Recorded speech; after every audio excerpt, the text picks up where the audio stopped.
के ऊपर ना शॉन सेल्स नहीं होते, तो एक दफा इनकी इंजरी हो जाए ना, दे कैन नॉट रीजनरेट और परमानेंट डेथ हो जाएगी, ठीक है। No shown cells, so they don't, this nerve does not have any regenerative power.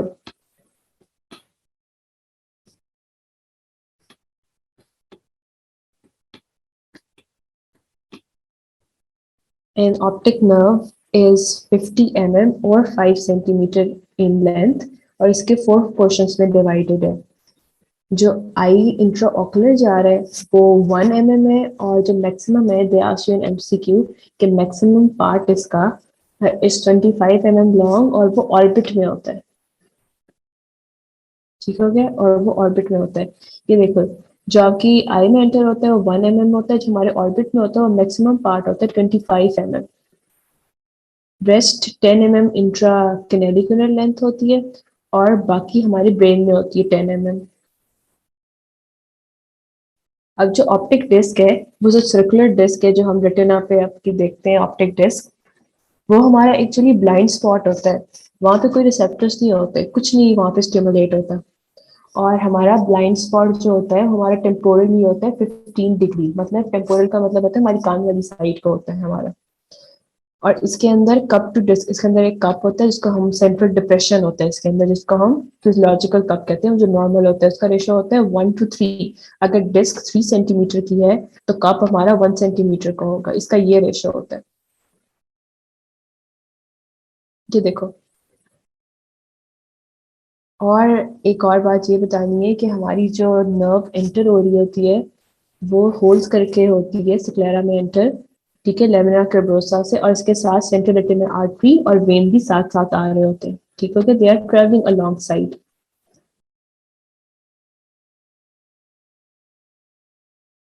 This is our cup, जिसमें कप और डिस्क, इधर कोई रिसेप्टर्स है, इधर कोई रिसेप्टर्स नहीं है, and they are at this place there will be no image formed. It is blind spot, but normal blind spot present in all the individuals. आगे हो गया पेप्टिडीमा। अब जो आपकी डिस्क है या ऑप्टिक नर्व हेड है जो हमने देखा है अभी, ये जो हमारी डिस्क है उसके अंदर एक कप है, इसके बड़े शार्प से मार्जिन होते हैं, उसके अंदर कप है, कप जो है हमारा 1/3 पार्ट ऑफ द डिस्क है। इसमें अब हो गया एडिमा, ठीक है, सारी सूज गई है।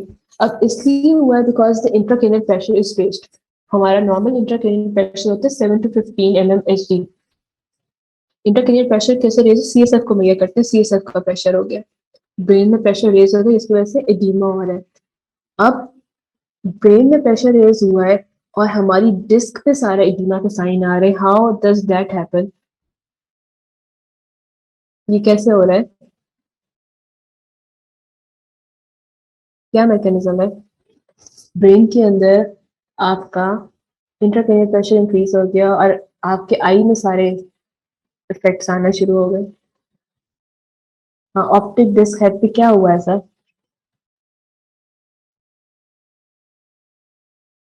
So I showed the picture, ये देखो, ये हुआ है कि ऑप्टिक नर्व जो हमारी ट्रेवल कर रही है उसके साथ साथ सेंट्रल रेटिनल वेन भी है, राइट, और it is enclosed in meningeal sheets और सीएसएफ कम्युनिकेट कर रहा है। अब जब सीएसएफ ज्यादा होगा, जो इंट्राक्रेनियल प्रेशर रेज होगा तो उसको प्रेस करेगा, ठीक है, कंप्रेशन हो जाएगा और ये एडिमा हो जाएगा। ये देख रहे हो नॉर्मल सिचुएशन में, ए जो है नॉर्मल पिक्चर है और बी में देखा है किस तरह से स्वोलन डिस्क हो गई है पीछे से। पीछे से क्या हुआ, जब इंक्रीज प्रेशर हुआ सीएसएफ का तो उन्होंने ब्लॉक कर दिया एक्सोनल ट्रांसपोर्ट को, और जो स्वोलन एक्सॉन्स हैं और साथ में आपकी जो सेंट्रल रेटिनल वेन है वो भी कंप्रेस होगी, तो सारा का सारा डिस्क जो है आपकी स्वेल कर गई है प्रेशर की वजह से। ये मैकेनिज्म है is due to venous stasis which results in compression of central retinal vein, जब वो क्रॉस कर रही होती सब ड्यूरल और सब एक्रोनॉइड स्पेसेस को, फिर जब वो कंप्रेस करोगे, उसको बंद करोगे तो वो डायलेट कर जाएगी ना, फूल जाएगी, जब आगे इसका फ्लो रोक दोगे तो इट विल डायलेट, और उसके बाद क्या होगा, जब सप्लाई नहीं कर रही, ब्लॉक कर दिया, तो एक्सोप्लाज्म डेथ हो जाएगी, उनको ऑक्सीजन सप्लाई नहीं मिलेगी, O2 विल डिक्रीज और फिर एक्सोप्लाज्मिक स्टेसिस हो जाएगा, वो कोई ट्रांसमिट नहीं करेंगे। नर्व फाइबर ऑप्टिक डिस्क में डीमा हो जाएगा और इवेंचुअली वो डेथ हो जाएगी, उसकी एट्रोफी हो जाएगी। अब क्या रीजन हुआ कि आपका इंट्राक्रेनियल प्रेशर रेज हो गया? इंट्राक्रेनियल प्रेशर इसलिए रेज हो गया क्योंकि आपका ब्रेन में प्रोड्यूस हो रहा होता है, उसके बाद ड्रेनेज हो रही होती है, पूरा सिस्टम बना हुआ है। उस सिस्टम में क्या हुआ, या तो ट्यूमर प्रेस कर रहे हैं उसको, या इंफ्लेमेशन हो गई, ज्यादा प्रोडक्शन हो गई, ठीक है, या ऑब्स्ट्रक्शन है पाथवे में। वो स्टेनोसिस पड़ा था सब, duct stenosis, there was aqueduct of Sylvius का स्टेनोसिस होता है, वो ऑब्स्ट्रक्ट कर देता है, ठीक है। Aqueductal stenosis, there could be tumour जो कंप्रेस कर रहे हैं, कोई प्रोटीन आ गया, ब्लड के हेमरेज हो गए, सब रेटिनोइड हेमरेज। ये आपने मेमोराइज करनी, at least 5 causes they ask you. या तो आप लिखो कि इंट्राक्रेनियल स्पेस में कोई ट्यूमर्स आ गए, एब्सेसिस सिस्ट जो कि प्रेस कर रहे हैं, ठीक है, या there is subarachnoid haemorrhage, या there is stenosis of aqueduct of Sylvius. उसके बाद या तो मेलिग्नेंट हाइपरटेंशन हो गई है, प्रेगनेंसी है, सिस्टेमिक डिजीजेस, कार्डियोपल्मोनरी इंसफिशिएंसी है जिसकी वजह से सब कुछ हो रहा है। ऑल्सो इंट्राक्रेनियल इन्फेक्शन जैसे मेनिंजाइटिस और एंसेफलाइटिस में भी ये सब होगा।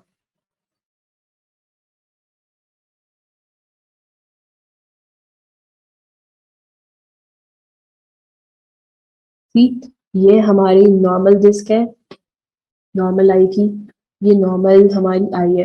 क्या हो रहा है, ऑप्टिक नर्व में यहाँ से प्रेशर आता है, कंप्रेस कर देता है सबको, ठीक है, due to increase intracranial pressure, brain का प्रेशर इसको कंप्रेस करता है, और उसके बाद क्या हो जाता है, पेप्टिडीमा हो जाता है हमारा। जो उसकी डिस्क होती है उसके सारे मार्जिन ब्लर हो गए, एक्सुडेट्स आ गए, हेमरेजेस आ गए। हेमरेजेस क्यों आ गए, क्योंकि आपने वेन को भी साथ जो आ रही थी कंप्रेस किया, तो उसमें से आरबीसीज निकल जाएंगे बाहर, हेमरेजेस हो जाएंगे, एक्सुडेट्स आ जाएंगे, एक्सुडेट्स लिपिड्स निकलाएंगे बाहर, और वेसल्स नैरो हो जाएंगे because there is death of cells going on. अब क्लिनिकल फीचर्स क्या होंगे, दीज, एक तो सिस्टेमिक फीचर्स हैं, क्योंकि ट्यूमर्स थे ब्रेन में, एटनोइड हेमरेजेस थे, आप they are patients of hypertension, या प्रेगनेंसी में हाइपरटेंशन हो रहा है उसके सिम्टम्स की वजह से सब कुछ हो रहा है, एंसेफ्लाइटिस, मेनिंजाइटिस। ये पेशेंट सिस्टेमिक कंप्लेन में ये कहेंगे कि हमारे सर में दर्द हो रहा है, प्रोजेक्टाइल वॉमिटिंग हो रही है, और loss of conscious, LOCs, loss of conscious positive है। तो मुझे ये बताओ प्रोजेक्टाइल वॉमिटिंग क्या होती है, और हेडेक और वॉमिटिंग के साथ भी प्रेजेंट कर रहा है। इसमें प्रोजेक्टाइल वॉमिटिंग होती है, इसमें नाउजिया फील नहीं होता। No,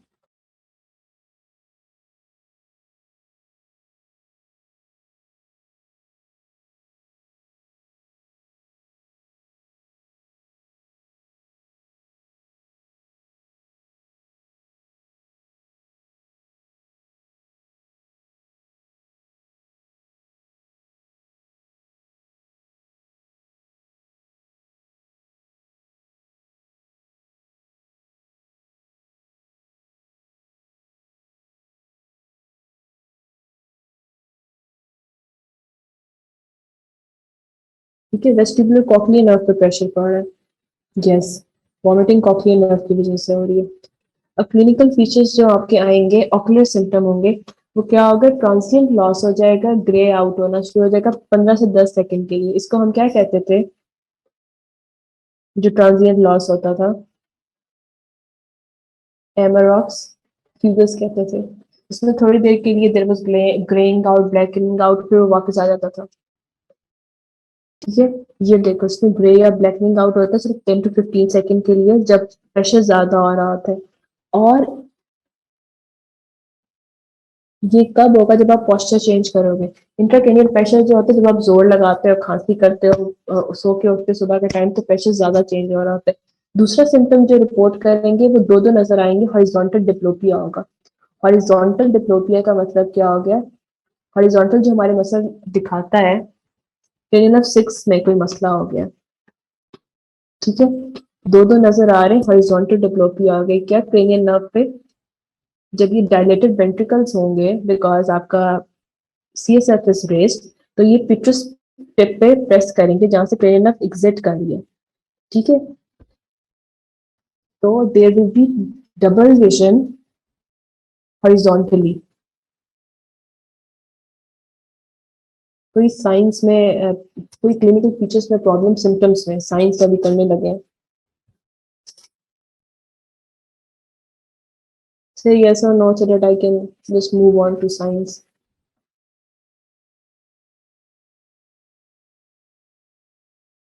Should I move on to science? अच्छा, अब साइंस क्या आएंगे, ऑक्यूलर साइंस। जब आप देखोगे इन पेशेंट को, फंडस हमने कैसे एग्जामिन करना है इन पेशेंट का, क्या मैकेनिज्म होता है फंडस एग्जामिनेशन करने का।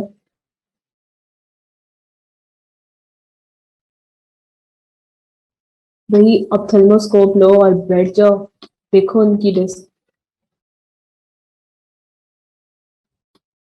ऑप्थेल्मोस्कोप पकड़ो और देखो क्या है इनकी डिस्क के अंदर। ठीक है, तो अर्ली अगर पेशेंट प्रेजेंट करेगा तो ऑप्टिक डिस्क में सिर्फ ब्लर होगा डिस्क मार्जिन प्रेशर की वजह से, और फिजियोलॉजिकल कब जो हो रहा होगा वो फिल अप हो रहा होगा, क्योंकि अंदर जो रेटिना की मेम्ब्रेन है, इंटरनल लिमिटिंग मेम्ब्रेन, वो अंदर चली जाएगी। उसके बाद रेडनेस आ जाएगी, सारी कैपिलरीज डायलेट हो रही होंगी। ये देखो अर्ली चेंजेस में क्या आ रहा है, डायलेटेड वेन्स है, एलिवेटेड डिस्क मार्जिन, जो डिस्क मार्जिन है वो ऊपर की तरफ उठ रहा है, और वो उठ के पता है कैसा हो जाएगा, ऐसे हो जाएगा मशरूम शेप। ये देखो ये मशरूम शेप, पीछे से प्रेशर आ रहा है। ठीक है, ये हमारी डिस्क है, तो ऐसे करके डूम शेप या मशरूम शेप हो जाएगी, यहाँ से पीछे से प्रेशर आ रहा है तो उसके मार्जिन खराब हो जाएंगे, वेन्स डायलेटेड है क्योंकि ब्लॉक हो गया है, और एडिमा पूरे के पूरे रेटिना में स्प्रेड कर जाएगा स्टेसिस की वजह से। जो वेसल्स होंगी वो कंजेस्टेड और टॉर्चस होंगी बिकॉज ऑफ ब्लॉकेज, और there will be macular star seen. Macula पे स्टार बनता था, स्टार किस चीज का बनता है, उन एक्सुडेट्स में क्या होता है।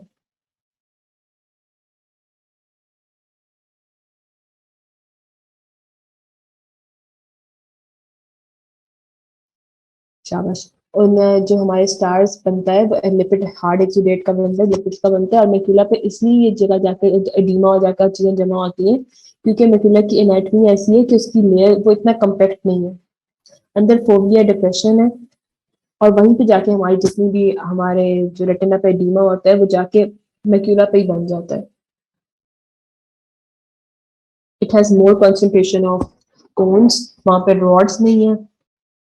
आगे आगे हम जब करेंगे लेट स्टेज में क्या होगा, लेट स्टेज में क्या होगा, पोस्ट न्यूरेटिक ऑप्टिक एट्रोफी स्टार्ट हो जाएगी लेटर स्टेजेस में।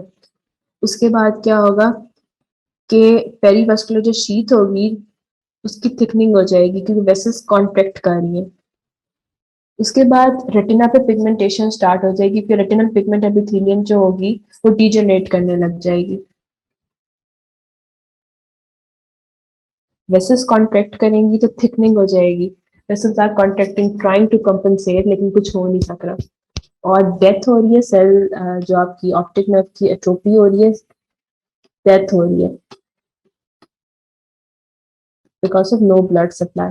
Vessels are trying to contract, और उसके बाद पिगमेंटेशन स्टार्ट हो जाएगी, बिकॉज पिगमेंटेशन एक ही जगह से आती है रेटिना में, वो आरपीई है, आरपीई से आती है, वो भी डीजनरेट होके सारी जनरलाइज पिगमेंटेशन स्टार्ट हो जाएगी।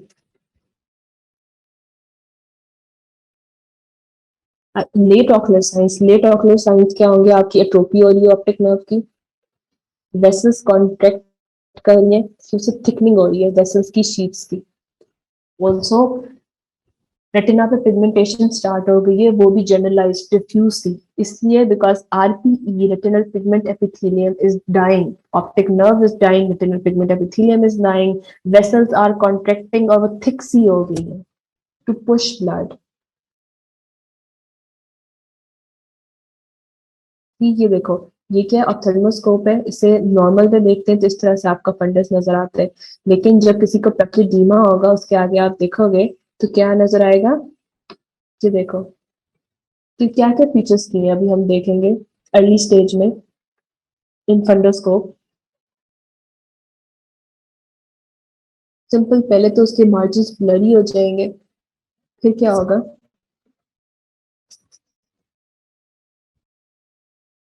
ब्लर मार्जिन हो जाएंगे, और शाबाश, स्वेलिंग ऑफ द डिस्क हो जाएगी। What else?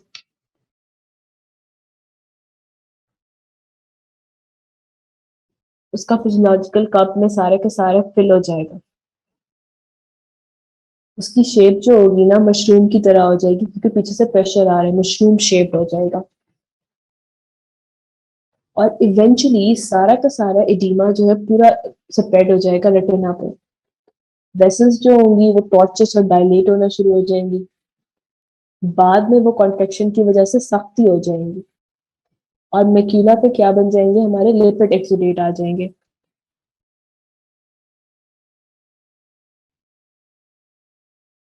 लेट चेंजेस में क्या होगा, जब हम देखेंगे लेटर ऑन आफ्टर 6 और 7 मंथ्स, आपकी क्या हो जाएगी, नर्व की डेथ हो जाएगी। रेटिनल पिगमेंट एपिथेलियम में जो टूट टूट के गिरेंगे, जनरलाइज रेटिनल पिगमेंटेशन स्टार्ट हो जाएगी। तीसरी फाइंडिंग हमें मिलेगी कि थिकनिंग हो जाएगी पेरीवेस्कुलर शीट्स की, क्योंकि आर्टरीज कॉन्ट्रैक्ट कर रही थी।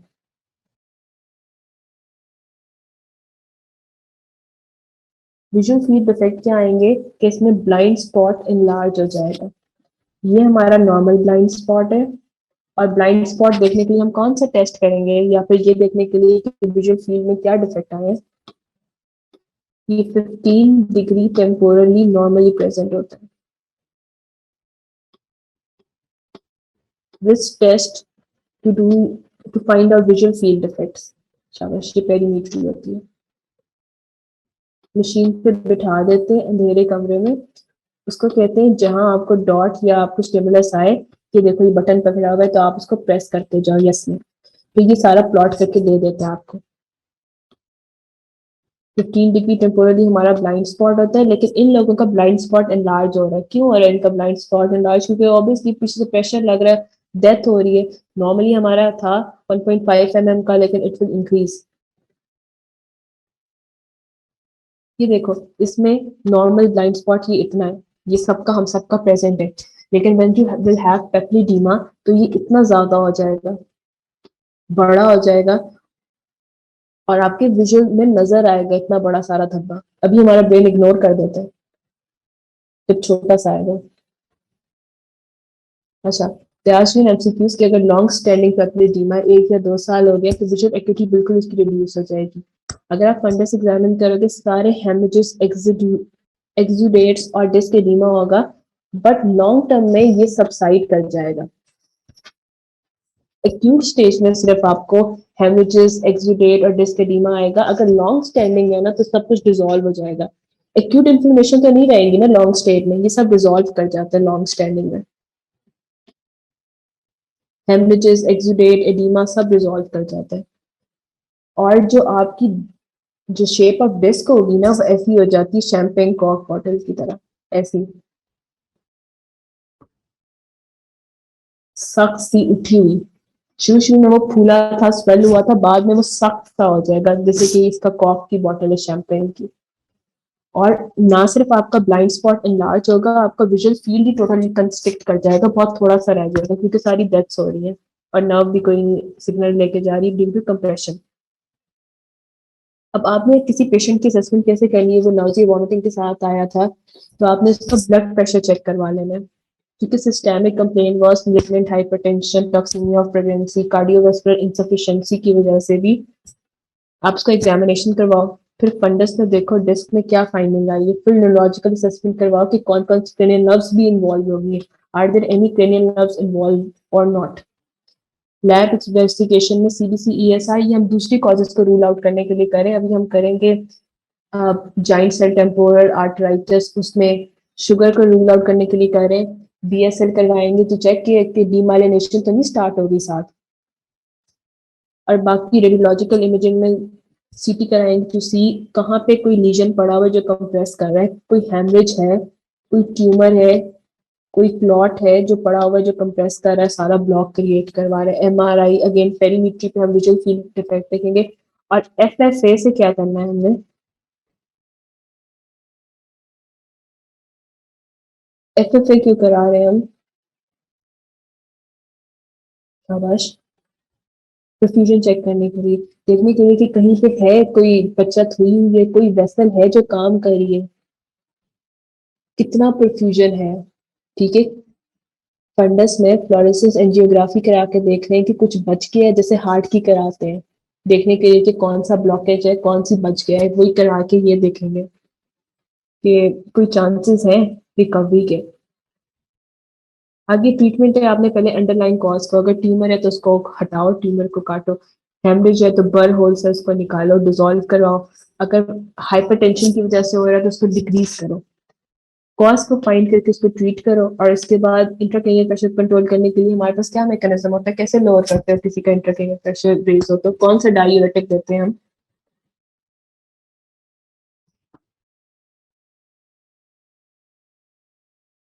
एसीटोजोलेमाइड। Yes, can mannitol can also be given. Normal हमारा 7 to 15 है इंट्राक्रेनियल प्रेशर, डायूरेटिक में एसीटोजोलेमाइड देंगे हम, या शंटिंग कर सकते हैं, वीपी शंटिंग। ये देखो डाइवर्ट करके हमारा वेंट्रिकल से कहीं और पे ड्रेन करा दे, ठीक है, क्योंकि हमारा ड्रेनेज अगर ब्लॉक हुआ हुआ है, ये आप लगा के कहीं और पे ड्रेन करवा दो, या ऑप्टिक नर्व कंप्रेशन शीट की सर्जरी कर दो, सर्जरी करके प्रेशर रिलीव कर दो, वो शीट को खोल दो, जिसके अंदर सारी चीजें पैक थी और जोर लग रहा था, उस शीट को ही खोल दो। अब the SEQ is: a 40-year-old married female comes to you with history of severe headache, typical signs: projectile vomiting. She has a history of primary amenorrhea, galactorrhea, infertility. On examination, refractive media is clear. Reflective media clear का क्या मतलब है? हमारे reflective media हैं कौन कौन से?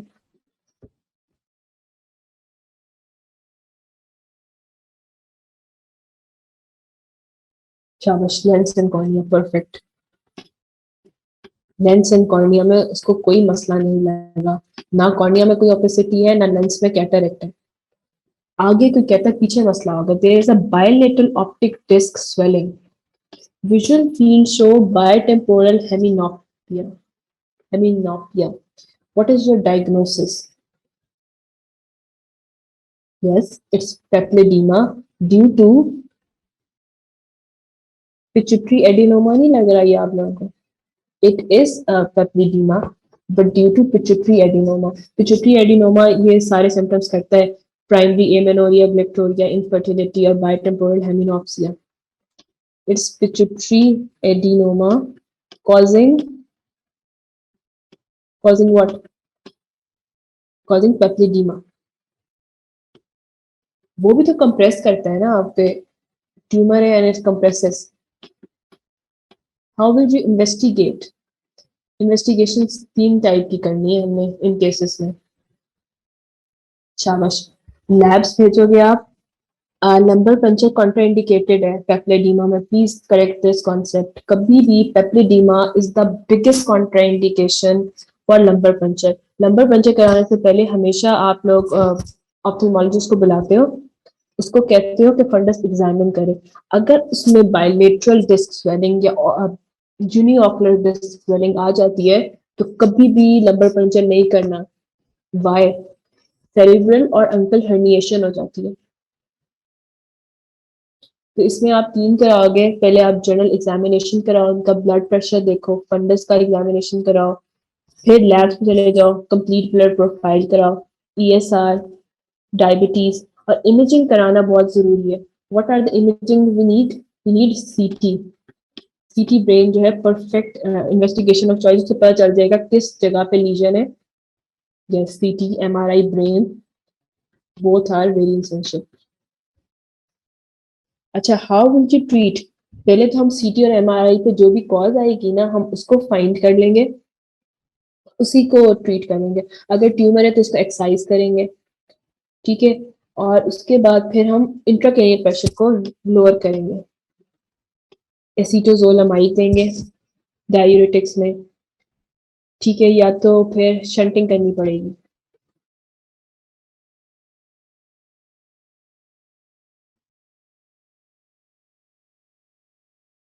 आगे आ जाओ।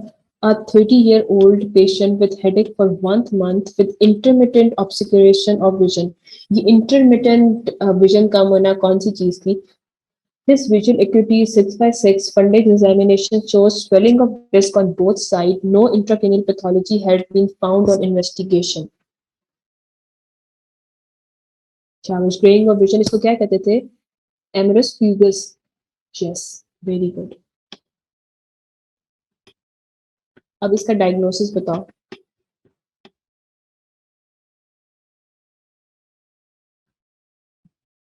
प्रोबेबल डायग्नोसिस पेप्लिडीमा है.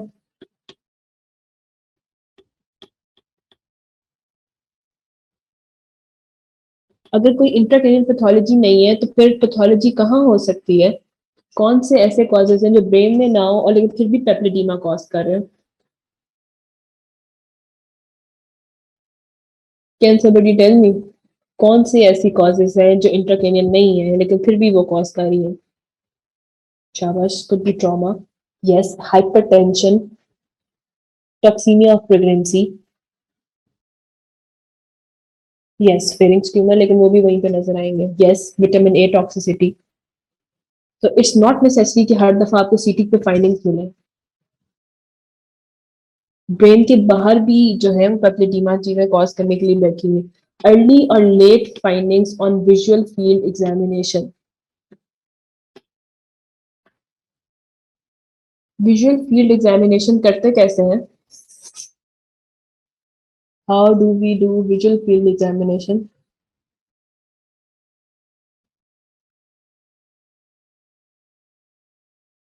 पेरीमीट्री से करते हैं. अर्ली फाइंडिंग क्या थी? सिर्फ इनलार्ज होता है ब्लाइंड स्पॉट.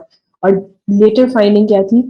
विजुअल फील्ड तो आप पेरीमीट्री से देखते हो, आप थर्मोस्कोप से कहाँ देखते हो? कि कौन लोग हैं जो गलत लिख रहे हैं? पेरीमीट्री है इसका आंसर. पेरीमीट्री से आप क्या करोगे? देखोगे तो अर्ली स्टेज पे क्या होगा? सिर्फ एनलार्ज होगा blind spot. But later on stages में क्या होगा? आपका टोटल विजुअल फील्ड कंस्ट्रिक्शन हो जाएगी.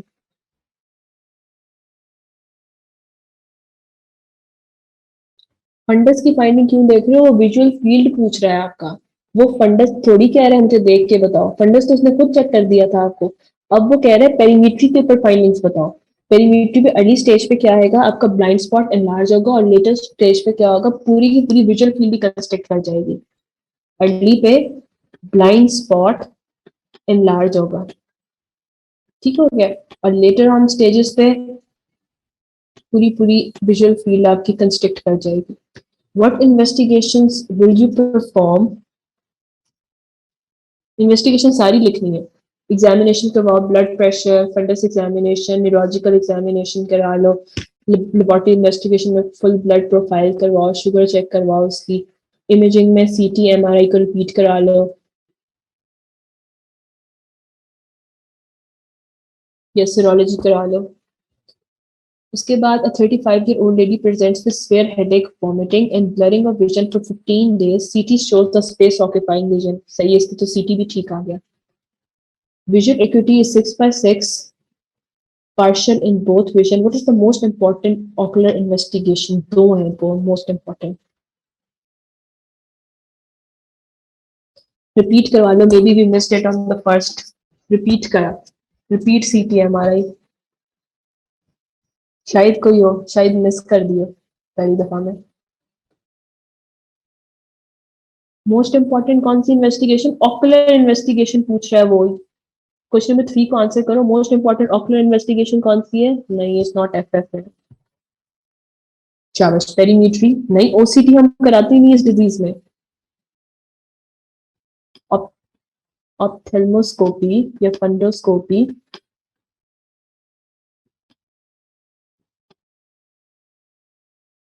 एंड पेरीमीट्री, दो बहुत इंपॉर्टेंट इन्वेस्टिगेशन हैं जो आपने इसमें करानी है. Ocular, what will be the fundus finding? अभी 15 दिन की आई है. अर्ली फंडस फाइंडिंग्स बताओ.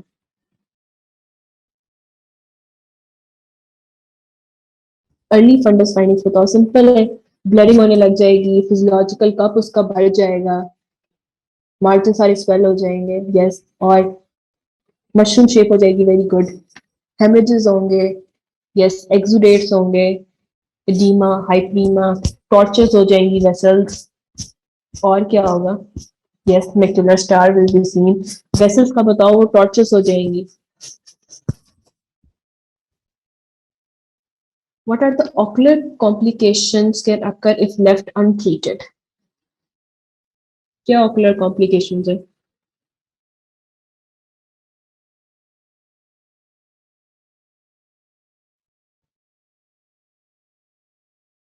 Yes, विजुअल एक्यूटी जो होगी उसकी बहुत ज्यादा डिक्रीज हो जाएगी, विजुअल फील्ड जो होगा बहुत कंस्ट्रिक्ट हो जाएगा, and then there will be blindness, eventually blindness. Visual acuity उसकी बहुत ज्यादा सिवियरली इंपेयर हो जाएगी, विजुअल फील्ड उसका बहुत छोटा सा रह जाएगा, और then there will be eventual blindness. ठीक है, इस तरह से आंसर लिखना है। विजुअल, पहले आपने लिखना है विजुअल एक्यूटी जो उसकी सिवियरली इंपेयर हो जाएगी, then you will write brain damage. No no no, वो आपसे पूछ रहा है ऑकुलर कॉम्प्लिकेशन बताओ, ब्रेन डैमेज डेथ भी हो सकती है अगर ट्यूमर पड़ा हुआ था, व्हाई नॉट? ऑकुलर कॉम्प्लिकेशंस पूछ रहा है। आई में क्या होगा, विजुअल एक्टिविटी वेरी इंपेयर हो जाएगी, विजुअल फील्ड उसका बहुत लिमिटेड सा छोटा सा रह जाएगा, और इवेंचुअली ब्लाइंडनेस हो जाएगी। डायरेक्ट ब्लाइंडनेस ही लिखना, एक्सप्लेन करना procedure that is leading to blindness. अच्छा, 30-year-old female presents with severe headache, nausea, vomiting. She complains of transient loss of vision while standing. ठीक है, स्टैंडिंग पे पोस्चर चेंज से क्या होता है, इंट्राक्रेनियल प्रेशर रेज हो जाता है। But her visual acuity is 6/6 in both eyes. Visual field show a large blind spot on both sides. What is the investigation of choice? Can somebody tell me कि पेप्लिडीमा में investigation of choice क्या है? MCQs में भी आता है ये। पता नहीं क्यों जा रहे हो सीटी और एमआरआई के ऊपर। सीएसएफ पेप्लिडीमा में कॉन्ट्रा इंडिकेटेड है, सीएसएफ फंडोस्कोपी है इसका आंसर। फंडस देखोगे, पेप्लिडीमा में लंबर पंचर कभी नहीं करना। If examiners listens to you saying this कि मैंने पेप्लिडीमा में लंबर पंचर किया, you are fail।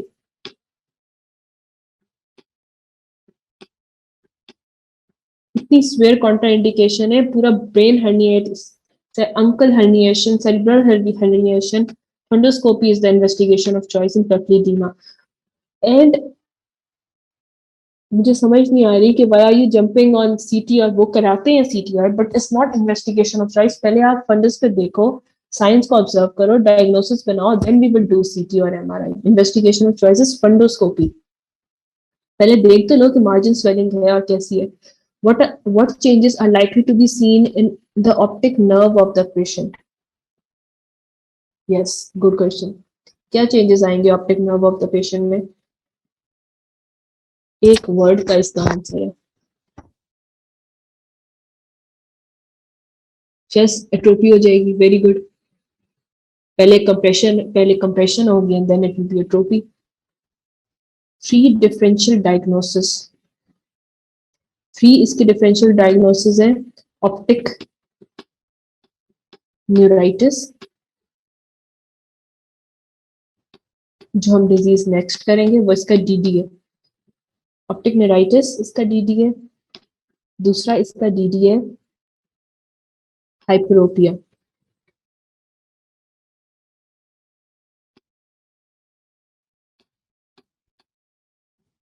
ठीक हो गया, दूसरा इसका डीडी है हाइपरोपिया।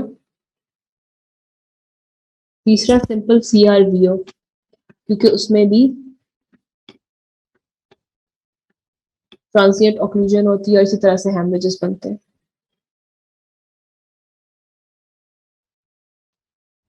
पार्ट बी तो सिंपल है, एट्रोपी हो जाएगी, कंप्रेशन होगी, ब्लड स्टेसिस होगा, सब कुछ एक्सोनल स्टेसिस होगा, और इसके बाद एट्रोपी हो जाएगी। एक्यूरेट वर्ड जो लिखना है आपने वो है पोस्ट न्यूरेटिक ऑप्टिक एट्रोपी हो जाएगी। इसके डिफरेंशियल्स है ऑप्टिक न्यूराइटिस, हाइपरोपिया और सीआरवीओ। अच्छा, what are the causes of papilloedema? 4 causes लिखनी है पेप्लिडीमा की। What will be the field changes in papilloma? What are the 4 causes of papilloma? CRVO, VO होगा इसका DD, not CRAO। अच्छा, ये जो स्टूडेंट इज सेइंग CRAO इसका DD होगा, CRAO में तो चेरी रेड स्पॉट होता है, यहाँ पे तो उल्टा ब्लड आया हुआ है और एडीमा आया हुआ है, तो चेरी रेड स्पॉट वाला इसका डीडी कैसे हो सकता है? हाँ, आर्टरी में भी होता है, वेन में भी होता है एमोरेक्स फिगस। बट हम फंडस की फाइंडिंग पे कर रहे हैं, काफी देर से मैं कह रही हूँ कि fundus findings are the most important thing, fundus findings are the most important things. अच्छा, कॉजेज ऑफ फैब्रिटीमा में simply start from writing space occupying lesion हो गया, कोई ट्यूमर हो गया ब्रेन में, सबएक्नोइड हेमरेज हो गया, meningitis, encephalitis, simple malignant hypertension. What are the field changes in papilledema? क्या होता है? पहले तो लिखना है आपने, enlarge होता है आपका blind spot, फिर इवेंचुअली आपका विजुअल फील्ड कंस्ट्रिक्ट कर जाता है। अच्छा, डेफिनेशन बताओ, what is papilloedema?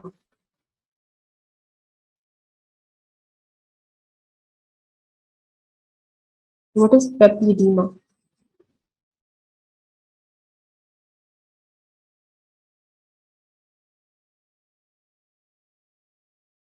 edema of the optic nerve head due to raised intracranial pressure. Edema of of optic disc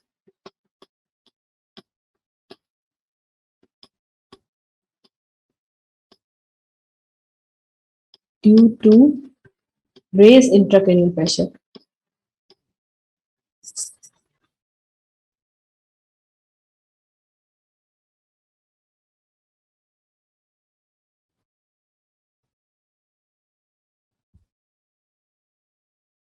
उसके बाद we are going to do optic neuritis.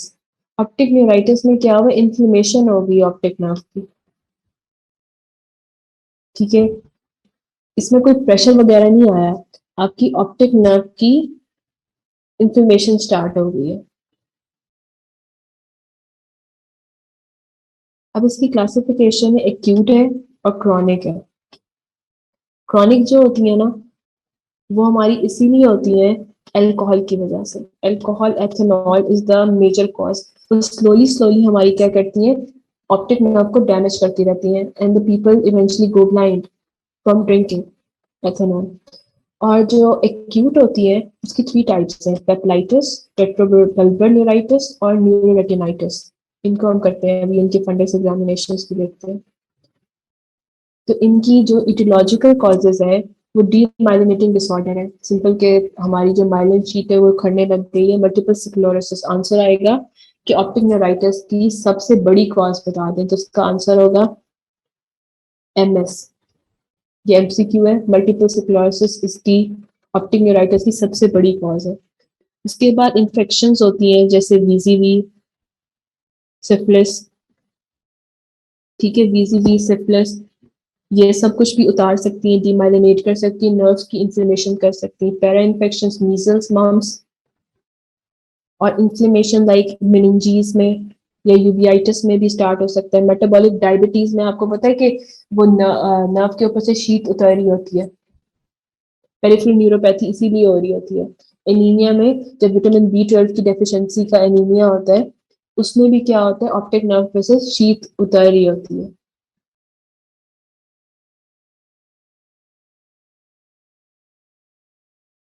Clinical features क्या है? वही मोनोऑकुलर विजुअल लॉस होना शुरू हो जाता है, एज इनकी 20 to 50 होती है, और एमएस वाली जो होती है यूजुअली फीमेल्स होती है वो, ठीक है? यूजुअली फीमेल्स होती है, majority of them is female. उसके बाद हमारे जो आई मूवमेंट में और ब्रो में पेन फील होता है, ये पेन क्यों फील होता है?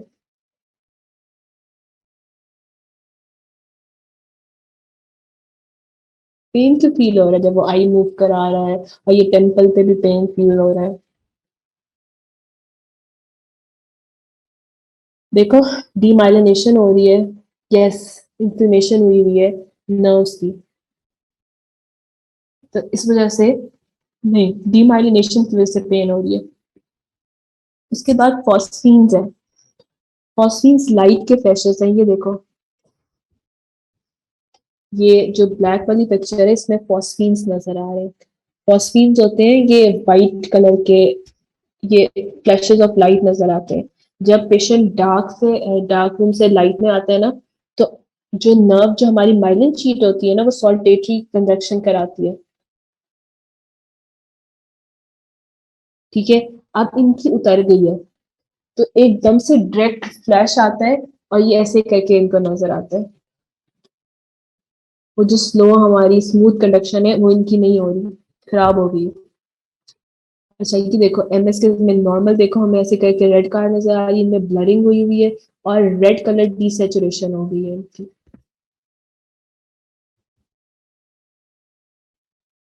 दूसरा सबसे इम्पोर्टेंट साइन जो पेप्लिडीमा और ऑप्टिक न्यूराइटिस को डिफरेंशिएट करता है वो आरएपीडी है। कोई भी आपसे पूछे कि क्या ऐसा एक साइन है जो आप चेक करोगे और इन पेशेंट्स में, ऑप्टिक न्यूराइटिस वाले पेशेंट में कॉमन होगा, वो होता है आरईपीडी पॉजिटिव होगा। ठीक है, आफ्टर पीपल जो लेके जा रही होगी, it's not working, it's not working at all. जो आफ्टर लेके जा रही होगी, सेंसरी लेके जा रही होगी, नहीं होगी, विजुअल एक्टिविटी रिड्यूस होती है, समझ में आता है क्योंकि माइलन शीट उनकी नहीं है, इट्स नॉट कंडक्टिंग। सारा कलर विजन भी यार, कंट्रास्ट सेंसिटिविटी सब कुछ इम्पेयर हो गया। ये ग्रेजुअली लॉस होता चला जाएगा इनका। जब फंडस एग्जामिनेशन करेंगे पेपिलाइटिस वाले पेशेंट का, अच्छा दो तीन बातें बतानी पेपिलाइटिस वाले पेशेंट का। ये सबसे कॉमनेस्ट टाइप है, पेपिलाइटिस कॉमनेस्ट टाइप है।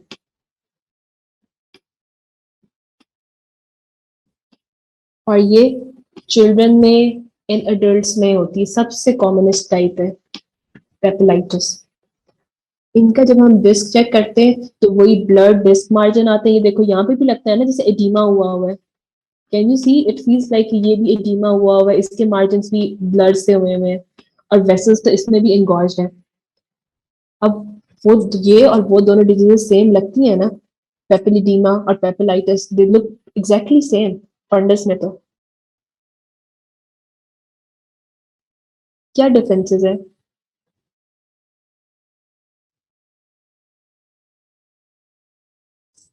देखो उसमें ना, जब इंट्राक्रेनियल प्रेशर रेज हो रहा था, साथ साथ वो ट्रेवल कर रही होती है हमारी सेंट्रल रेटिनल वेन। जब उसको कंप्रेस किया था तो क्या हो गया था, वेक्यूला पे स्टार बन रहा था, एक्सुडेट भी आ गए थे, आरबीसीज भी बाहर निकल गए थे। इसमें ऐसा कुछ नहीं है, इसमें इंफ्लेमेशन है ऑप्टिक नर्व की, बट कोई एक्सुडेट्स नहीं है, कोई हेमरेजेस नहीं है। ऑल्सो हिस्ट्री भी चेंज है, बट देयर इज इन रेटिनोराइटिस में मैक्युलर स्टार बनता है, न्यूरोरेटिनाइटिस में इसमें रेटिना इन्वॉल्व हो जाता है और ये ड्यू टू इन्फेक्शन होता है। इन्फेक्शन होता है तो इसमें क्या हो जाता है, इन्वॉल्व हो जाती है वेसल्स की। It is neuroretinitis is due to infection, इसमें एक्सुडेट भी आ गए। ऑप्टिक डिस्क एडिमा हुआ, ये ब्लर हो गए, कोई डिस्क मार्जिन मुझे नहीं नजर आ रहा, कोई कप टू डिस्क रेशियो 1:3 में नहीं कह सकती, तो बिल्कुल प्लेन हो गया। और मैक्यूला पे इस पे भी स्टार आ रहा है ड्यू टू एक्सुडेट्स, इन्फेक्शन हो गई यहाँ पे और रेटिना को भी इन्वॉल्व कर रहा है। और ये neuroretinitis is the least common type. Most common type कौन सी है न्यूरोरेटिनाइटिस की? ऑप्टिक न्यूराइटिस की मोस्ट कॉमन टाइप कौन सी है? पेपिलाइटिस। Least common is न्यूरोरेटिनाइटिस।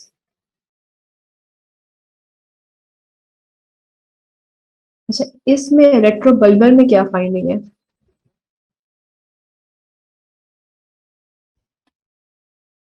इस फंडस पे क्या फाइंडिंग है? ये फंडस बिल्कुल नॉर्मल लग रहा है, बिल्कुल नॉर्मल है, ये देखो, ये आपका हो गया कप, ये डिस्क हो गया, वेसल्स नॉर्मल है, सब कुछ नॉर्मल है। रेट्रोबल्बर में बिल्कुल नॉर्मल अपीयरेंस होती है।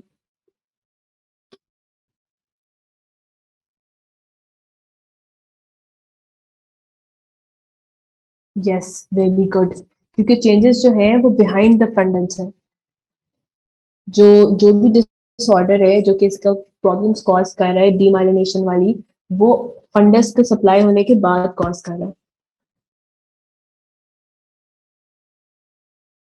इसमें एक बहुत फनी सी कोट आती है कि जब आपको डायग्नोसिस ना बन रहा हो, पेशेंट कहता है मैं ब्लाइंड हो गया हूँ, आप उसका फंडस खोल के जल्दी से देखने लग जाते हो। ठीक है, फंडस देखते हो तो उसमें कोई फाइंडिंग नहीं होती, तो ना पेशेंट को कुछ नजर आ रहा है ना ऑप्थेल्मोलॉजिस्ट को कुछ नजर आ रहा है, तो उसको आप रेट्रोबल्बर न्यूराइटिस का डायग्नोसिस बनाते हो। ये अभी हम देखेंगे, डायग्नोसिस में बिल्कुल यही लिखा हुआ आता है कि एक बंदा आता है ब्लाइंड होके और वो कहते हैं मुझे कुछ नजर नहीं आ रहा, आप फौरन जल्दी से जाके उसकी फंडोस्कोपी करते हो, आपको भी बिल्कुल नॉर्मल चीज मिलती है, इसका मतलब है रेट्रोबल्बर न्यूराइटिस। लेकिन ऐसी क्या चीज होगी जिससे मैं इसका डायग्नोसिस बनाऊं रेट्रोबल्बर का?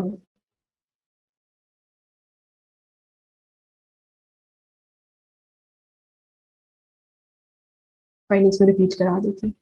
हिस्ट्री क्या हिस्ट्री होगी अनिका रेट्रोबल्बर बारे में? Yes, can be. एमएस की हिस्ट्री हो सकती है, ट्रॉमा की हिस्ट्री भी हो सकती है। रेट्रोबल्बर में फंडस बिल्कुल नॉर्मल है। देखो, रेट्रोबल्बर में ना R A P D positive होगा, क्योंकि फंडस के पीछे तो नर्व खराब है ना, लेके तो यहाँ से नहीं ले जाएगी वो। फंडस की फाइंडिंग्स को रिपीट कर लेते हैं because they are important and they ask you to write it. Papillitis में क्या होगा, इनगॉर्ज वेसल होंगी और ब्लड टेस्ट मार्जिन होंगे। ठीक है, ये ऐसा लगेगा डिस्क पे एडीमा हुआ हुआ है, डिस्क एडीमेटिक्स लगेगी, सूजी पड़ी है डिस्क। और जो हमारा न्यूरोरेटिनाइटिस होगा वो usually cause due to infections, तो इसमें क्या होगा, आपके रेटिना की भी इन्फेक्शन हुई, इन्फ्लेमेशन हुई है, तो उसमें तब टेम्पोरा आपके मैक्यूला पे बनेंगे एक्सुडेट्स और ऑप्टिक डिस्क एडीमा होगा।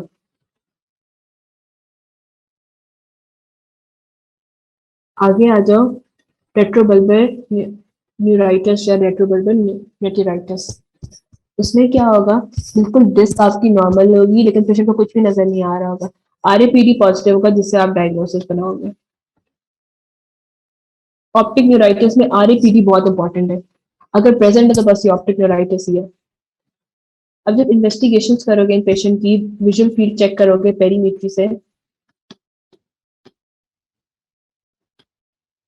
तो क्या होंगे, सेंट्रल और सेंट्रोसीकल स्कोटोमा होगा। ये देखो, ये सेंट्रल है, सेंट्रल में, और सेंट्रोसीकल, सेंट्रोसीकल का मतलब है सेंटर को इन्वॉल्व कर रहे हैं और ब्लाइंड स्पॉट को इन्वॉल्व कर रहे हैं, इतना बड़ा स्कोटोमा होगा, स्कोटोमा इज ब्लाइंड स्पॉट। उसके बाद विजुअल इवोक पोटेंशियल चेक करेंगे। विजुअल इवोक पोटेंशियल होता है कि जो आपका विजुअल पाथवे है from retina to optic nerve, visual cortex, then brain में जा रहा है, इधर जो होगा ये डिक्रीज होगा। ठीक है, ये एबनॉर्मल होगा, आपका पोटेंशियल जो है वो एबनॉर्मल होगा क्योंकि आपकी नर्व खराब हुई पड़ी है, आपकी वायरिंग खराब है। ये आपकी ब्रेन की वायरिंग चेक कर रहा है, जो आंख से ब्रेन तक वायरिंग जा रही है वो खराब हो गई है। एमआरआई ब्रेन कराएंगे, अगर एमएस का पेशेंट है तो उसमें आपको व्हाइट फ्लैग्स मिलेंगे। ये विजुअल वो पोटेंशियल है, ये देखो इसके ब्रेन पे पीछे लगा के ये चेक करें कि कितना आ रहा है। ठीक है, अगर ऑप्टिक न्यूराइटिस है और आपकी वायरिंग खराब है तो visual evoke potential will be abnormal. MRI brain करवाएंगे, अगर एमएस का पेशेंट है तो ये ऐसे करके व्हाइट फ्लैग्स नजर आते हैं, ये पैथो में भी आपने किया होगा, ये इंपॉर्टेंट डायग्नोस्टिक फाइंडिंग है। और सीबीसी ईएसआर करवाएंगे to rule out other inflammation. ठीक है, इन्फेक्टिव कॉजेज भी तो थी जो कॉज कर रही थी बीसीबी वगैरह, तो उनमें आपका चेक हो जाएगा कि इन्फेक्शन तो नहीं है, ये सारे any other inflammation that is causing it. Infection inflammation को रूल आउट करने के लिए सीरोलॉजी भी करा सकते हो, इन्फेक्शन इन्फ्लेमेशन को रूल आउट करने के लिए।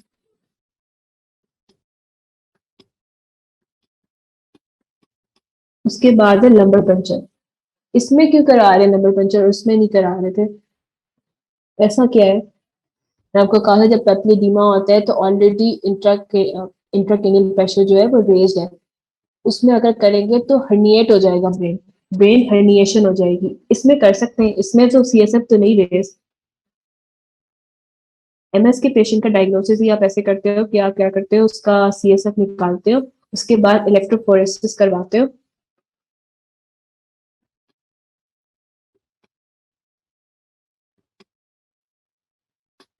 ठीक है, कि इलेक्ट्रोफोरेसिस करवाते हो तो उसमें ओलिगोक्लोनल बैंड्स आते हैं, तो ये डायग्नोसिस हो जाता है एमएस के पेशेंट का ऐसे।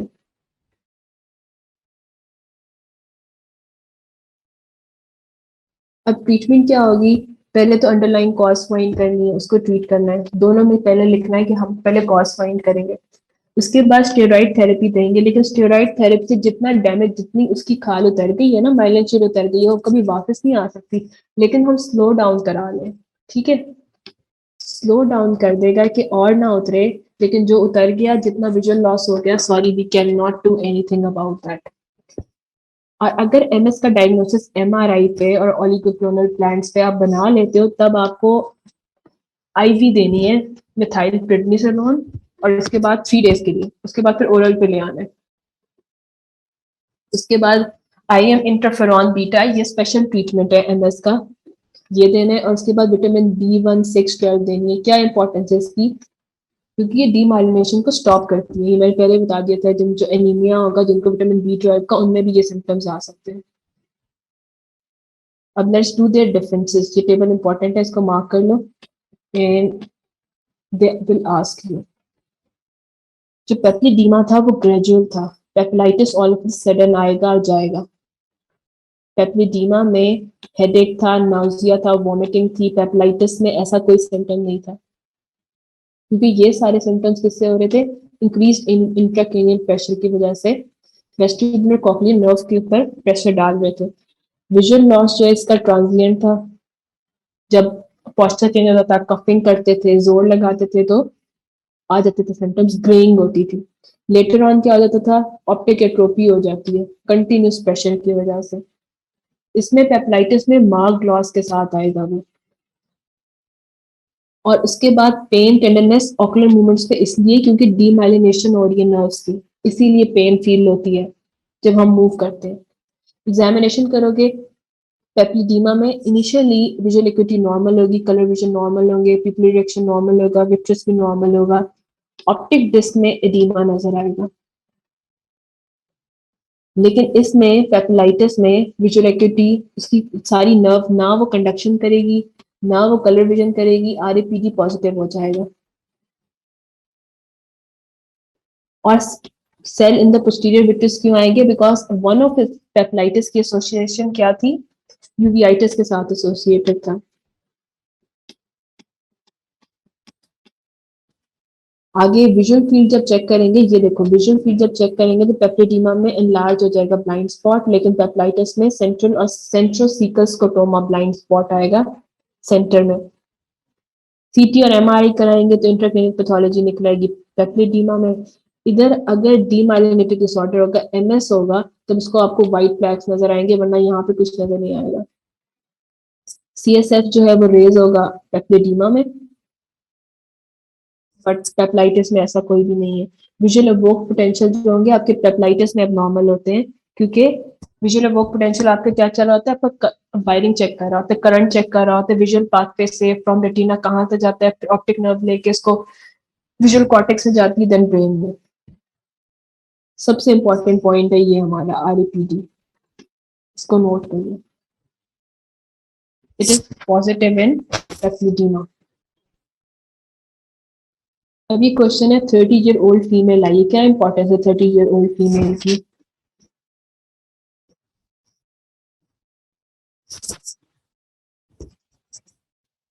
शाबाश, एमएस की पेशेंट है ये। With drop of vision in the left eye, on examination, visual acuity was 6/6 in the right eye. Fundus shows blurred edges of the left optic disc. What's your clinical diagnosis? How will you investigate? Enumerate the causes.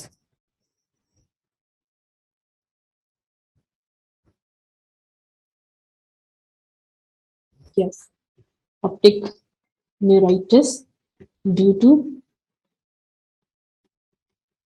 MS. How will you investigate this case? Investigate करने के लिए दो investigation होती हैं, एक ocular होती है और एक सिस्टेमिक होती है। ऑकुलर में हम क्या चेक करते हैं? फंडस चेक करेंगे, विजुअल फील्ड चेक करेंगे, विजुअल इवोक पोटेंशियल चेक करेंगे, उसके बाद एमआरआई ब्रेन कराएंगे, लंबर पंचर कराएंगे, सर्ोलॉजिकल टेस्ट करा लो।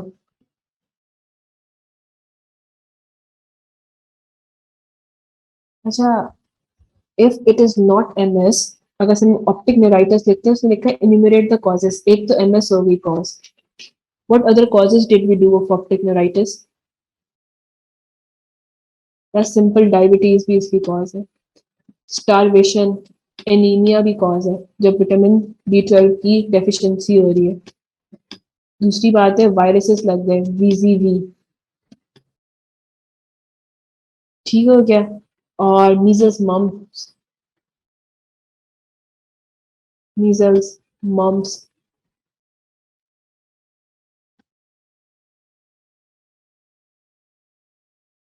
Yes, syphilis.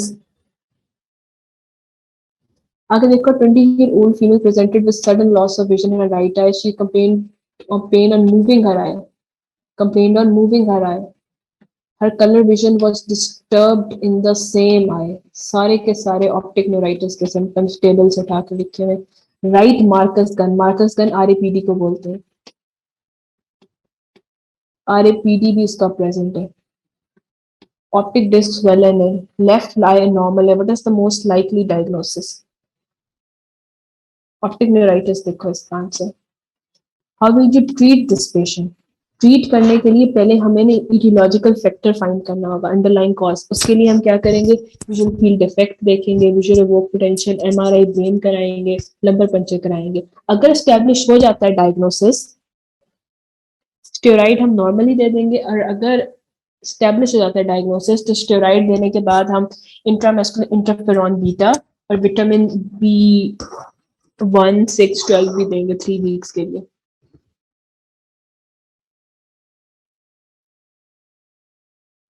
How you treat this patient? उसने आपसे इन्वेस्टिगेशन नहीं मांगी, लेकिन आपने लिखना है to find the cause I will have to do investigations.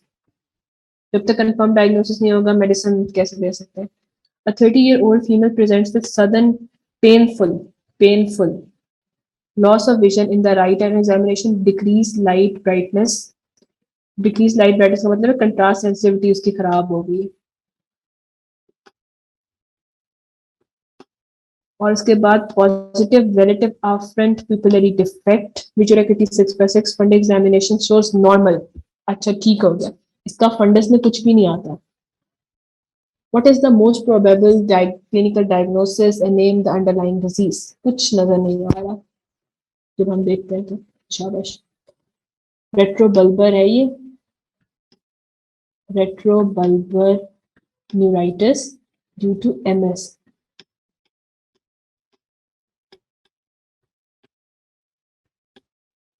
What type of visual field defect? नाम लिखो, कौन से visual field defects प्रेजेंट होते हैं इनमें?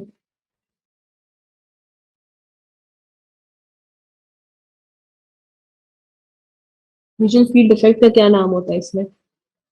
सेंट्रल और सेंट्रोसीकर। सेंट्रल और सेंट्रो।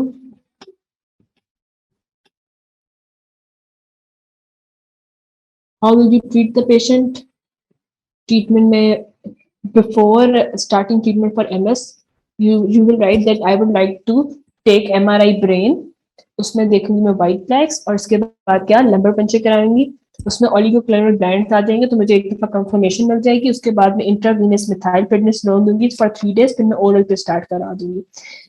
इंट्रामस्कुलर इंटरफेरॉन बीटा दूंगी, उसके बाद विटामिन B1, 6 और 12।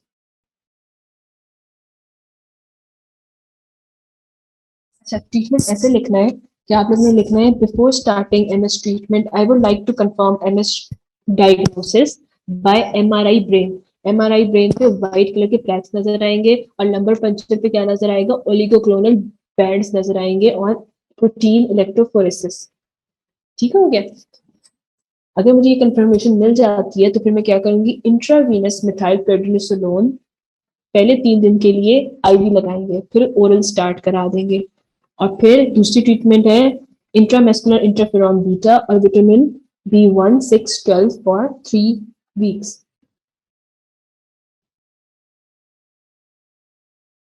अच्छा, a 30-year-old female presents with unilateral loss of vision and pain in the eye movements. A diagnosis of optic neuritis is made. What signs are to be expected? Good question.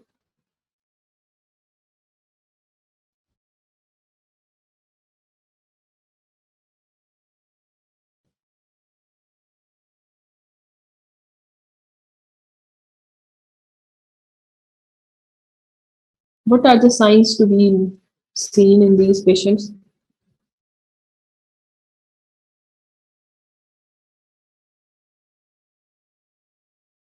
General science बताओ भाई, general science क्या है? Fundus examination के अलावा वाले बताओ पहले तो साइंस। शाबाश, RAPD पॉजिटिव, जल्दी से लिख के बैठ जाओ। RAPD positive.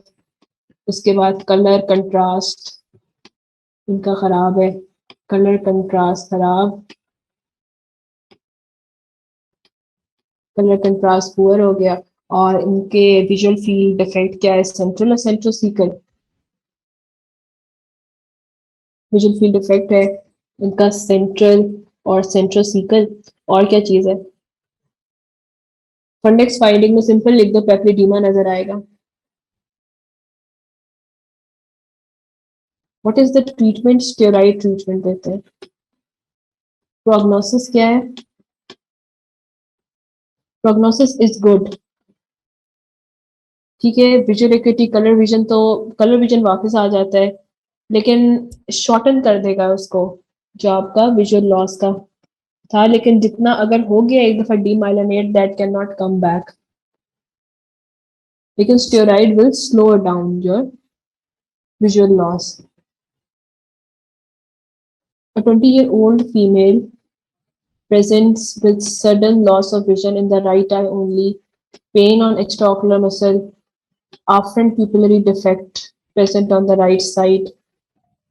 Rest of the eye examination is normal. What is the most likely diagnosis? Optic neuritis. What other clinical test? जल्दी से लिखो इसमें। I would like to perform RA, अच्छा RAPD तो कर लिया उसने। हाँ, तो क्या परफॉर्म करेंगे? पेरीमीट्री परफॉर्म करेंगे। पेरीमीट्री परफॉर्म करेंगे आप। What investigation would I to perform if all blood tests were normal?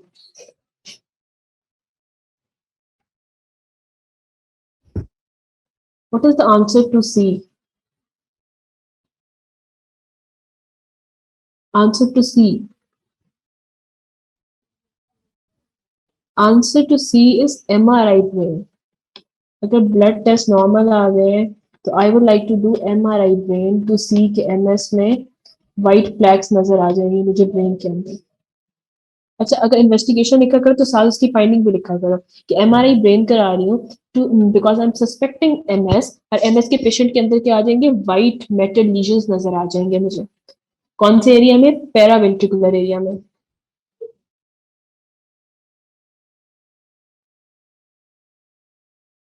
Okay, there are investigations written. I thought this one. MRI brain भी करवाओ, लंबर पंक्चर भी करवाओ, उस पे ओलिगोक्लोनल बैंड्स नजर आएंगे on protein electrophoresis. What is the most common cause of this condition?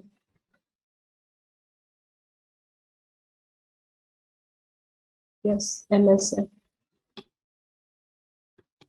What is the most appropriate treatment? Steroids, intramuscular, interferon beta, and vitamins. Vitamin B. A 30-year-old female presents with unilateral loss of vision and pain. Diagnosis of optic neuritis main, signs to be expected, treatment, prognosis. We have done this multiple times. Clinical features of optic neuritis. जल्दी से इसमें RAPD तो please जल्दी से लिख दिया करो। RAPD तो इसका पॉजिटिव होता है। और कलर कंट्रास्ट सेंसिटिविटी इनकी खराब है, सी खराब। और क्या चीज हमें नजर आती है इनमें? एक्स्ट्रा ऑकुलर मूवमेंट्स पे इनको पेन होती है। और क्या चीज है इनकी? क्लिनिकल फीचर्स, शाबाश, वेरी गुड, फॉस्फीन्स होंगे। साइंस एंड सिम्टम्स के अलग अलग बना, क्लिनिकल फीचर जब पूछते हैं तो उसमें साइंस और सिम्टम्स के अलग अलग हेडिंग बना के अलग अलग कर लो उसको। What is optic neuritis, definition क्या है? ऑप्टिक न्यूराइटिस की डेफिनेशन क्या थी? प्रोग्नोसिस गुड है अगर आप स्टेरॉइड्स दे देते हो तो। स्लो डाउन हो जाती है डिजीज स्टेरॉइड से।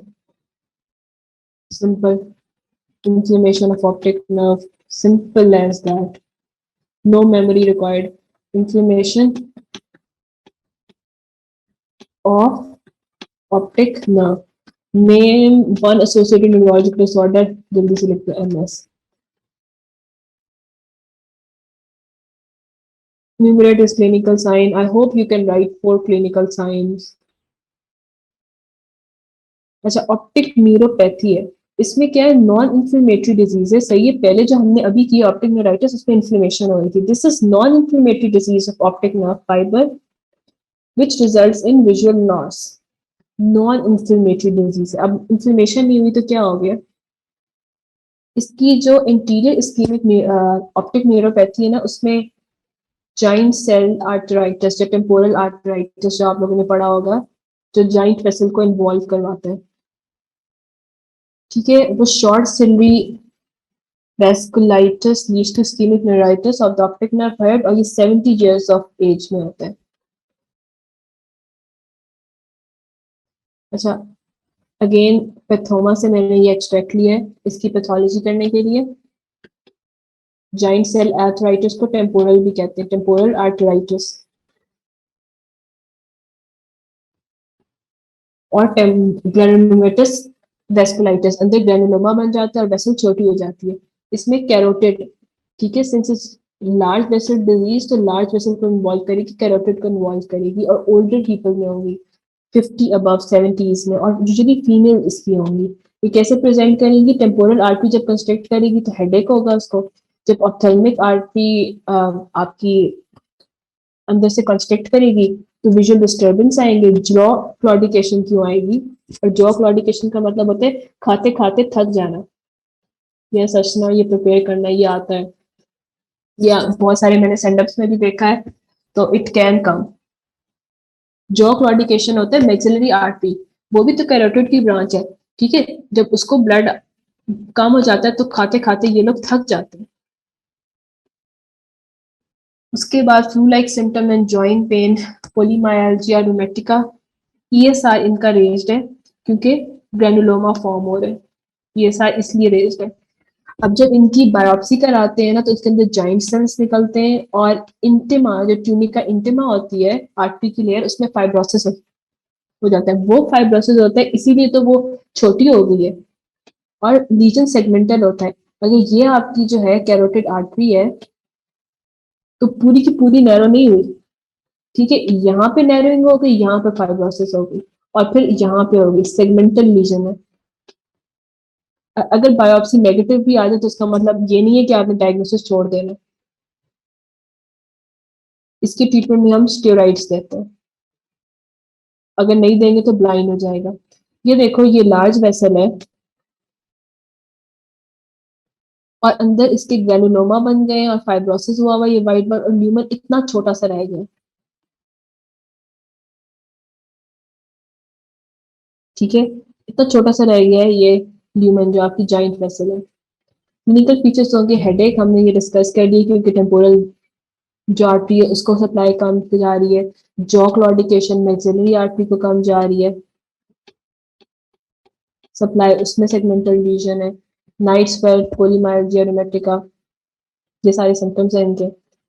ये देखो, ये जब हाथ लगाते हैं ना इनके औरतों के तो वो एक तो सर में दर्द की बताती है हिस्ट्री, दूसरी बात है ये ऐसे कहते हैं इनसे लगता है रस्सी है, मेरे माथे पे रस्सी पड़ी है।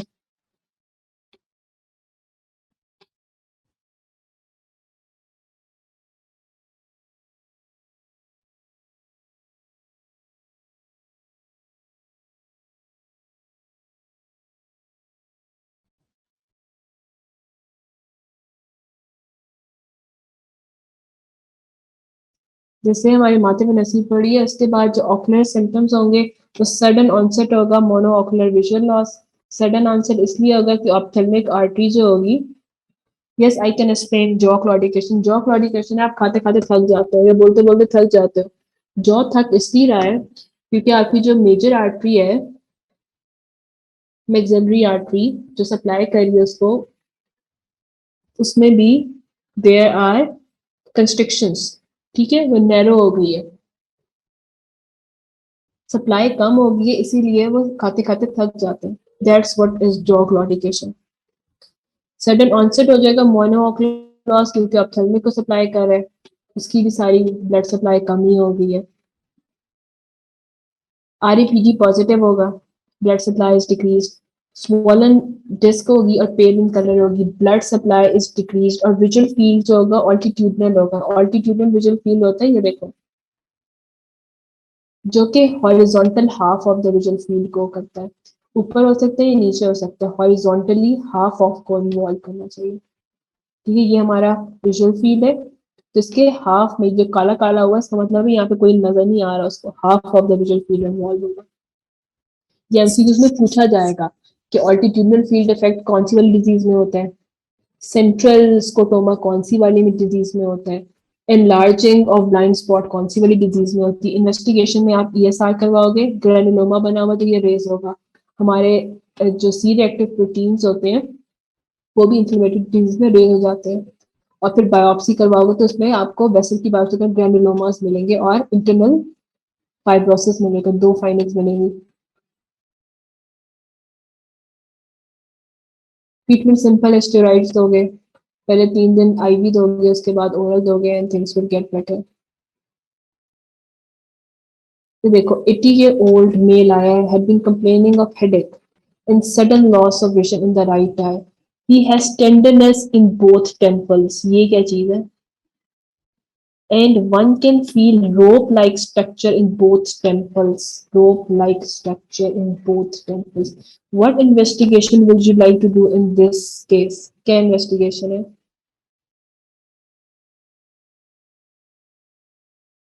शाबाश. I will like to do CRP, ESR, CBC and temporal artery के बायोप्सी भी करवानी है देखने के लिए लीजन्स को। उसके बाद what is the likely diagnosis? giant cell temporal arteritis causing anterior AI, anterior ischemic optic neuropathy, क्योंकि न्यूरोपैथी हो रही है because blood is not going there. What will the fundus look like? वो पेल हो जाएगी, इस्कीमिया है, blood जा नहीं रहा। ये देखो, ये रोप लाइक स्ट्रक्चर्स है, अभी मैंने मार्क करके दिखाएंगे। देखो ये रोप लाइक स्ट्रक्चर्स है टेम्पल्स पे, टेम्पल्स पे रोप लाइक स्ट्रक्चर्स है। ये क्यों है रोप लाइक स्ट्रक्चर्स?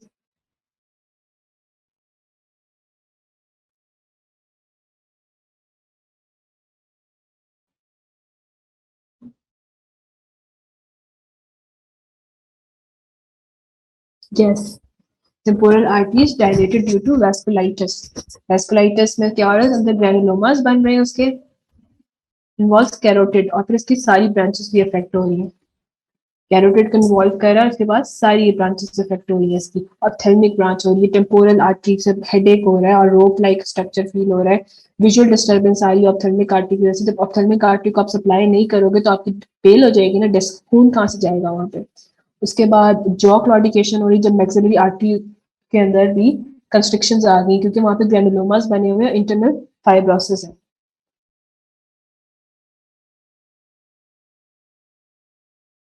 ठीक है, और फील्ड इफेक्ट्स आ रहे हैं। उसके बाद उसने पूछा हुआ what does the fundus look like? Simple, अब पेल ऑप्टिक डिस्क है, खून जा ही नहीं रहा, 1 मार्क्स का क्वेश्चन है। जब आपने आइडेंटिफाई कर लिया कि आर्टरी की डिजीजेस का मतलब है आर्टरी जो है ऑप्थेल्मिक आर्टरी है, जैसे ब्रांच ऑफ कैरोटिड आर्टरी, उसको भी तो नहीं जा रहा। पेल ऑप्टिक डिस्क, सिर्फ एक लाइन का इसका आंसर है, पेल ऑप्टिक डिस्क नजर आएगी फंडस में। What is the treatment you will give? IV steroids for 3 days, then you will convert to oral steroids.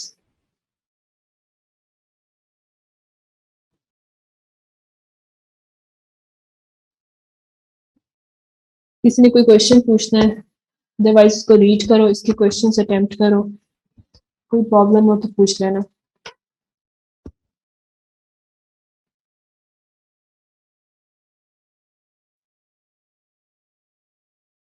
Should I end the meeting? या किसी ने कोई क्वेश्चन करना है?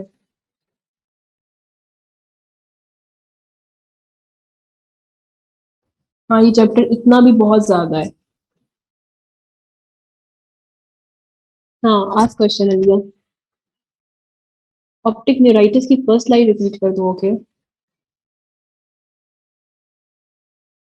ऑप्टिक न्यूराइटिस की फर्स्ट लाइन.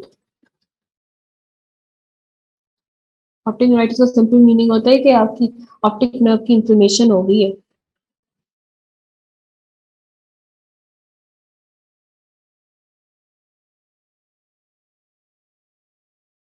ठीक है. Optic inflammation of the optic nerve is optic neuritis. ये फर्स्ट लाइन थी. इसके बाद इसकी क्लासिफिकेशन है. एक्यूट केसेस में क्या आता है? पेपिलाइटिस, टेट्रोबल्बल में, न्यूरोरेटिनाइटिस में. और क्रॉनिक किस लिए होती है? अल्कोहल ड्रिंकर्स में, टॉक्सिक एम्ब्लायोपियास. हाँ, इसमें सब इंटीरियर करना है.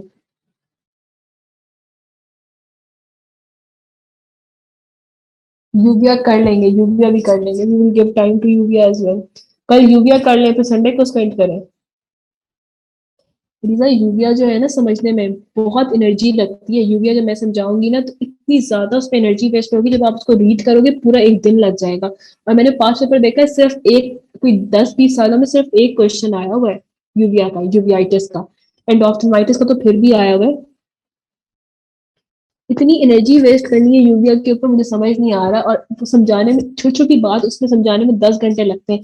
किसी को समझाओ ना केरेटिक प्रेसिपिटेट्स क्या होते हैं, मटन ग्रेवी क्या होती है, स्नो बैंकिंग क्या होती है, उसमें से उसकी वेटेज कम है. सिर्फ क्वेश्चन अटेम्प्ट कर लें उसके, उसकी वेटेज कम है. हाँ, उसको कॉन्सेप्ट करते करते भी पूरा एक दिन लग जाएगा. जब आप लोग कुछ तो उसको रीड करोगे, जब पूरा करना है वो. एंडोफ्थल्माइटिस तो बहुत आसान है. यूवियाइटिस इसमें डिफिकल्ट है. उसका कॉन्सेप्ट, उसके अंदर छोटे छोटे इतने पॉइंट्स हैं कि केपीएस क्यों डेवलप हो रहे हैं, एक्वस फ्लेयर कहाँ से आ रहा है, सिली फ्लश क्या चीज होती है. यूट्यूब सिर्फ फेक है.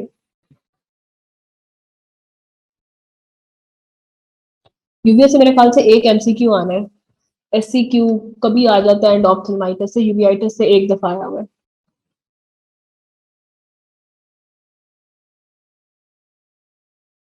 हाँ हाँ, करना है. We will do uveitis, but tell me कि वो सारा करना है, सारे सिम्टम्स. और वो करना किस दिन है?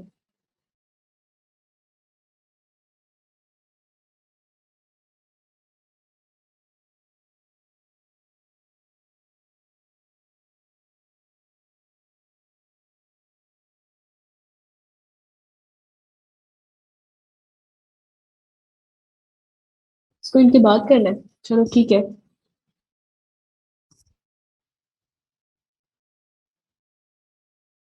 इसको आज आज जरा इसको कर लो ऑप्टिक नर्व को. इसका क्वेश्चन आता है, इसके बहुत ज्यादा पास्ट पेपर्स आए हुए. ऑप्टिक नर्व को आज कर लो प्लीज, आज और कल लगा के.